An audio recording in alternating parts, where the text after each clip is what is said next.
Bonjour, mon nom est Thomas et je suis accompagné de mon collègue Antoine. On fait partie de l'équipe Gaspé ici pour vous présenter notre compagnie de voyage Mata. Donc, Mata, c'est une compagnie qui fait face à la problématique suivante. C'est comment pourrions-nous permettre aux jeunes voyageurs aventuriers de découvrir des nouvelles destinations touristiques surprenantes, étant donné que tous les voyageurs tendent à visiter les mêmes endroits populaires. Pour Mata, la solution, c'est de récolter et d'offrir à nos clients de l'information fiable qui a été récoltée sur le terrain par nos partenaires à propos des destinations moins achalandées pour ensuite leur fournir sur notre plateforme centralisée. Donc, pour le modèle d'affaires, donc la proposition de valeur est très simple. On donne aux clients une plateforme qui leur permet de trouver des activités à faire dans plusieurs pays, des activités qui sont non surachalandées, tout ça avec nos partenaires. Donc, la façon dont nos clients fonctionnent, c'est des touristes, comme Thomas a dit, qui sont jeunes et qui veulent de l'expérience dans des nouvelles affaires. Avec eux, on peut aussi créer un lien de confiance qui est entre nos partenaires et nos clients. À travers nos différents canaux sur notre site web. Donc, c'est une carte qui va proposer plusieurs activités, puis aussi des blogs pour leur permettre d'organiser leur voyage correctement. Ensuite de ça, les ressources. Donc, c'est une plateforme web avec plusieurs différentes catégories à l'intérieur.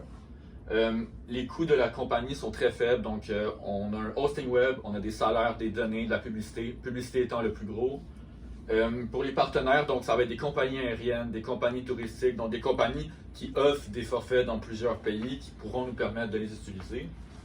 Pour les activités, donc c'est surtout de la publicité numérique qu'on va devoir faire, étant donné que notre clientèle cible est jeune, c'est là qu'on va aller les chercher le plus possible. Et les revenus vont venir d'abonnements de clients et aussi de la vente de données de la part des utilisateurs aux compagnies. Donc, pour ce qui est du sentiment des consommateurs, on est allé faire une étude de marché pour voir quel était le besoin chez eux et comment on peut y répondre. Donc, on remarque que beaucoup des voyageurs sont franchement tannés de voir trop de personnes dans leur destination touristique. On voit de la dégradation des lieux touristiques, on voit un changement vers des centres d'achat McDonald's dans les endroits qui étaient auparavant authentiques. Donc, les suggestions qu'on reçoit, c'est que les réseaux sociaux sont limités par la longueur des vidéos et la quantité d'informations qui peut y figurer, qu'ils ne savent pas où chercher pour d'autres plateformes et qu'au fil des années, ils tendent à vouloir retourner dans les endroits authentiques où on ressent moins les effets du tourisme.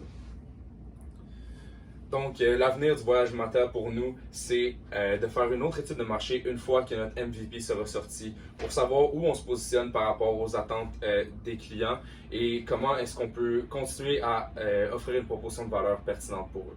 Merci beaucoup.